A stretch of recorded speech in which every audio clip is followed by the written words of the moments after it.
Ah!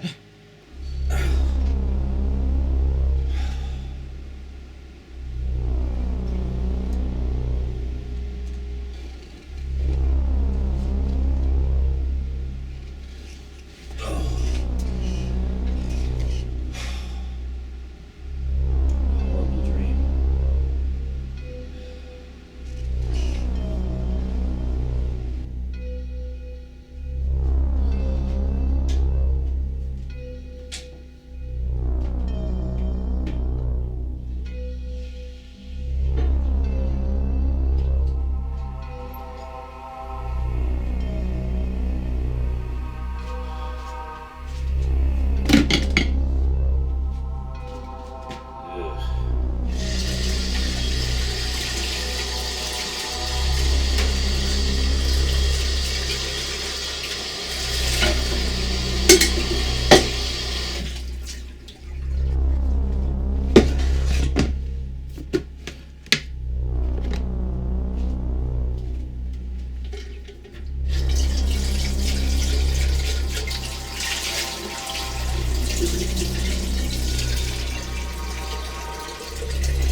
The worst dream ever.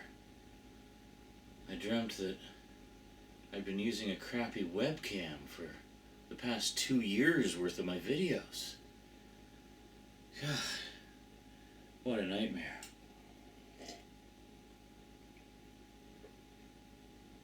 What?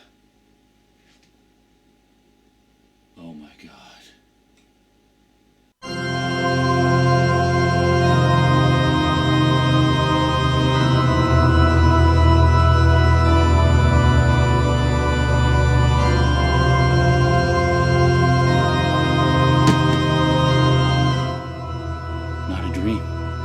Oh God! Oh God! Not a dream! Oh God! Not a dream!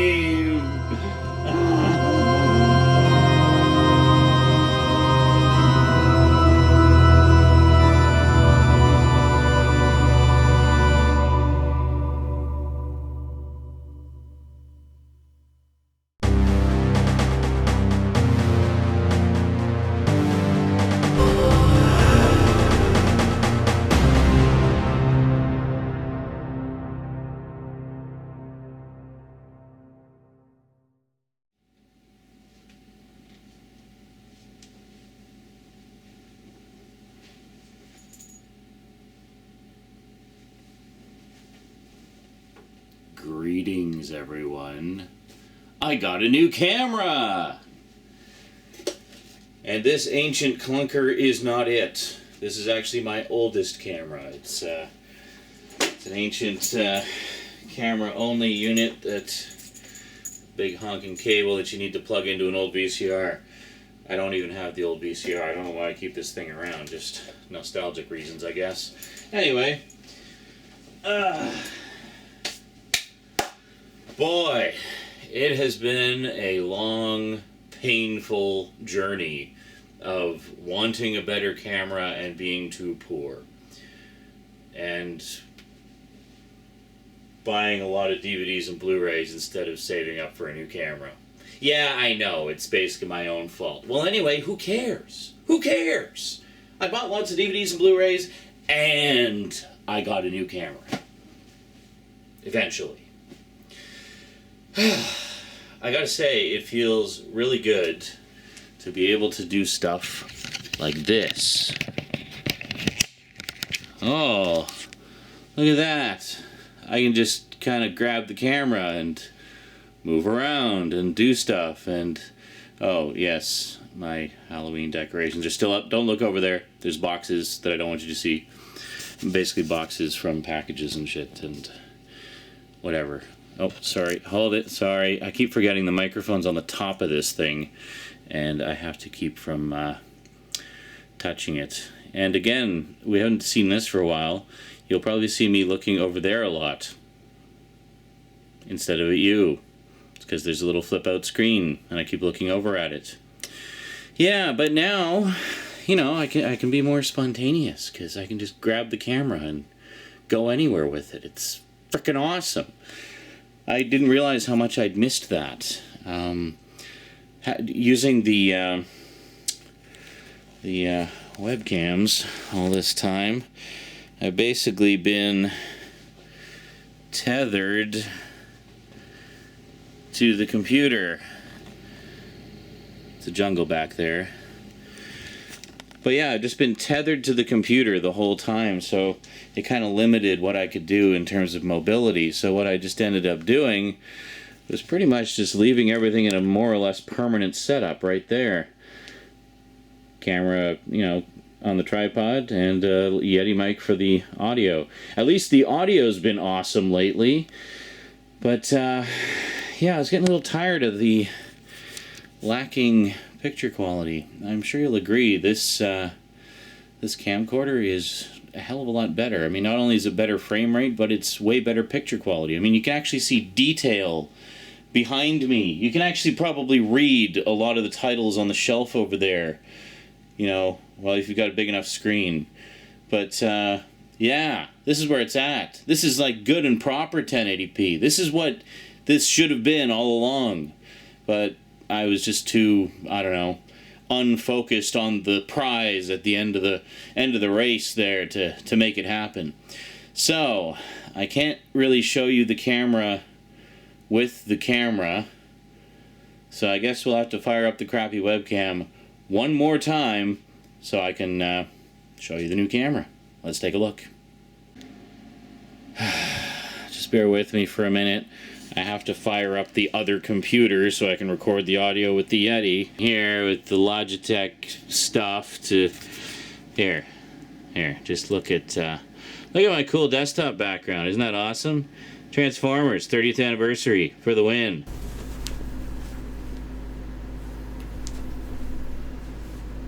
The hell? We're all lopsided. Oh, hold on a second.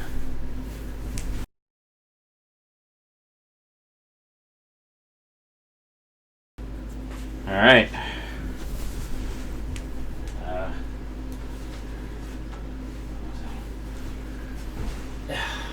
Alright, well, I guess that'll have to do. Anyway, here is the new camera. Dun dun dun! Presenting the Panasonic HDC TM900. Let's do that over again. Presenting the new camera. Dun dun dun! What we have here is the Panasonic HDC TM900.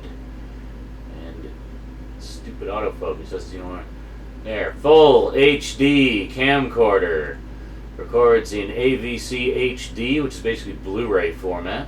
And it's all flash card based. So no moving parts other than a little cooling fan inside. And check this. Manual focus dial. And this actually can serve several functions. You can assign it to the zoom. You can use it to scroll through on-screen menus, whatever you like. I just use it for focus because I do love me some manual focus. So if we fire it up, we basically just open the door here. It automatically opens the lens. And there you go. You get a nice little screen to see what you're doing. It's not the biggest screen I've ever used. I actually have, it has these cool guide, I don't know how well you can see them. But it has these cool guide markers on it. Point of the floor. You can see sort of a grid there. You can turn that on or off, but there's a few different settings for it. Have you ever heard of the rule of thirds? Basically a basic rule of image composition. Now I've always been aware of the rule of thirds. I've always sort of obeyed the rule of thirds when I'm composing you know, the framing for a shot. But having this handy dandy grid guide just makes it a little bit easier. I probably won't use it all the time. It's more just kind of a gimmicky thing for now. You basically got, see? Oh, it turns it off when I flip the screen around. Anyway, it's all touchscreen controls and stuff like that. But one thing that's cool, you may see this here. It says 3 MOS. Can we get a zoom? Can we get a focus on that maybe? Come on, crappy webcam. You can do it. You can do it. Anyway, you can see that. It says 3 MOS. What that stands, basically what that means is it's what they call a 3-chip camera. Most camcorders, like consumer level camcorders, only have 1 chip to define the image and the the quality of the image, the color, and things like that. With 3-chip cameras, which for a long time was a feature you could only get on really high-end expensive cameras, you started to see it more on the lower level ones in recent years. What it does is it has 3 image sensors specifically that each one looks at a different component of the image. So a video image is encoded as 3 separate color layers. You have red, green, and blue. Now normally a single chip camera will just encode all 3 of those layers simultaneously, and the result is, it'll be an okay picture, fine for home videos or whatever. But if you want to do something a little more professional or with a little more quality to it, it just doesn't quite cut the mustard. So with this, it's actually got 3 image sensors, 1 for red, 1 for green, 1 for blue, and it encodes and captures all 3 of them separately and then puts them all together. So you end up with a much truer color image than you would with a single chip camera. This is the first time I've ever owned a 3-chip camera, so I'm really looking forward to sort of exploring it and seeing what it can do. So I will be taking it out on the town at some point. But yeah, just nice little hand strap. This is definitely the smallest camcorder I've owned. To put it in perspective, let me grab one of my 8mm ones. Where the hell did I put them?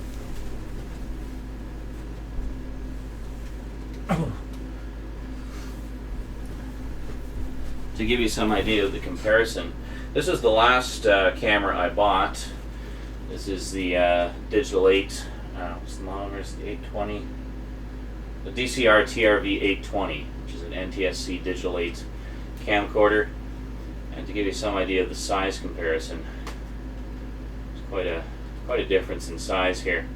Now, I've always said I do like bigger cameras because they have a little more heft to them, and that was one of the reasons I got this particular model, was because it was a bigger camera that had heft and had features I liked, and I even bought a wide-angle lens for it. This one is smaller, but with the big battery pack, it does get a little bit more heft. It's definitely got more heft than a lot of palm quarters these days, and it definitely has more features than a lot of typical palm quarters. This camera presently on Amazon retails new for about $2,000. Let's let that sink in for a minute. As far as what I paid for it, I paid about $500 for it. Yeah, I got it used. So I didn't quite get all the stuff that normally comes in the box. Doesn't have the power adapter. I did get a battery charger though. Didn't get the instructions, but that's okay. I found them online. Most annoying, however, I didn't get the remote. So I don't have the remote or any of the remote features. Oh well, sucks to be me. Anyway, yeah, but I can't really complain because I got it for like $500. Now you can get them used for about 6 or 7, typically. Some people may wonder why I didn't go for a more recent model. This particular model is about 3 years old, I guess. Came out in 2011. I've had my eye on this particular model since I worked at Best Buy, which would have been around that time. Actually, it first caught my eye the model before, which is the TM700. The thing I like about it is it's all flash card based. So you got 32 gigs of internal memory here, and it's also got a slot for an additional flash card inside there. You can see, and you have a variety of output options as well. There's a mini HDMI port, so you can actually just output directly to a TV. How you transfer files to the computer is just with a USB cord. Just dumps them over as if it's on a disc. It's great. I've actually got my this is for the tripod here. Basically just clips onto the tripod, so it just screws onto the camera and clips onto the tripod. This has been on that camera for a very long time. That's why I'm using the older tripod. Normally I use the other one here. Normally I use this one, but at the moment I'm using an older, smaller one, which is a little bit busted, hence the slight lopsidedness. Yeah, so there you go. The Panasonic TM900. Freaking awesome. Oh, I was going to say, in case you're wondering why I didn't go with one of the more recent models, there is a model up from this called the X920, which does have a few more features. But mainly, the main difference is they added some Wi-Fi features, which I really don't give a shit about. So, in terms of picture quality and image sensor, it's practically identical to this one. In fact, I heard some people, checking out reviews, some people said the TM900 actually had better picture quality than the X920. The one thing that the X920 does have a slight edge over the TM900 is still images. This one gives you still images of 14.2 megapixels. The X920 gives you, I think, like 20.4 or something like that. So a little bit more megapixels. But to put that in perspective, for those who don't really get sort of what it means when you have the megapixels, obviously more is better. More means higher resolution. But to put it in perspective, Blu-ray. You know how many megapixels Blu-ray is? 2 megapixels. This is 14. That give you some idea of just how much bigger resolution the still images are on this thing, or on any camera really. With 14.2 is pretty standard camera resolution these days. Essentially, you know how big a screen you can put a Blu-ray on. The fucking audio's stuttering. So we'll just go back to this camera. Yeah, so for some reason, this is the program I use to record my audio with the Yeti. There you can see the wave. Actually came through a little bit quiet. I think it's because I had the mic turned around the wrong way, so I was recording from the back of the mic instead of the front. I don't know why, but for some reason when I record with the Yeti, it records the left and right backwards, so I have to manually reverse it in the program afterwards. But anyway, the audio started stuttering, which you may recall happened with another video recently. And yeah, here, let's just put it on the tripod, shall we? Get some stabilizity. Here, I'll move back. Actually get pretty much the full expanse of the shelves in there. Let's move it back even farther, shall we? There we go. You may notice, well, those of you who come to Saturday Night Insanity will know I actually recently bought another set of bookshelves. This is actually 2 layers back of DVDs now. So I'm trying to get rid of a lot of my VHS tapes. There is actually 2 layers of Blu-rays on this shelf. The rest has VHS in the back. But anyway, yeah, we'll talk about that another time maybe. Yeah, the collection just keeps growing and growing and growing. I'm just going to need a bigger place. Simple as that. All in due course. Anyway, yeah, so anyway, the X920 really just didn't have the features I was looking for versus the price. The TM900 has everything I was looking for. And yeah, and it was like $500 cheaper. Like the X920, the cheapest I saw it for was about $1,000. And the handful of extra features and a few more megapixels really didn't make that big a difference. Like as I was saying before my audio fucked up, you see how big a screen you can put Blu-ray on and still maintain the detail. And then we have 4K coming, which can go on even bigger screens. 4K is basically 4 megapixels. 4. We're talking 14 here, okay? 14 for the still images. So, yeah, so the difference between 14 and 20, I'm not planning to put my holiday snaps up on the side of a building on a billboard. So I really don't have any need of that extra 6 megapixels, It just kind of gets to be more than you actually need after a certain point. Anyway, needless to say, having this new camera and the new freedom that it will afford is going to make a huge difference in what I can do with my videos. As you saw in the beginning, I did a little short movie. You can see more stuff like that. I really miss doing those little short movies and stuff. just a bit of fun, randomness, whatever. I want to do more of that. I want to get back to that. I miss it. I feel like I've kind of strayed off the path somewhat. So you're going to see more stuff like that. Not necessarily just as intros to Multimedia Chronicles things, but, you know, little standalone movies. You remember, like, Shaving Day and The Horror of a Bachelor's Kitchen and Super Mega Transform and stuff like that. I want to do more fun stuff like that, you know, just kind of mix things up a little bit. So now, actually having a proper camera again, it's more feasible. I'm not tethered to the computer. I've cut the cord, you know. I'm leaving the womb. It's a whole new dawn. Alrighty. I think that about covers it. New camera. Woohoo! That is it from me to you for now. Next time, back to more updates in glorious 1080p with a frame rate that doesn't give you a headache. Alrighty. So until next time, thanks for watching, and sayonara.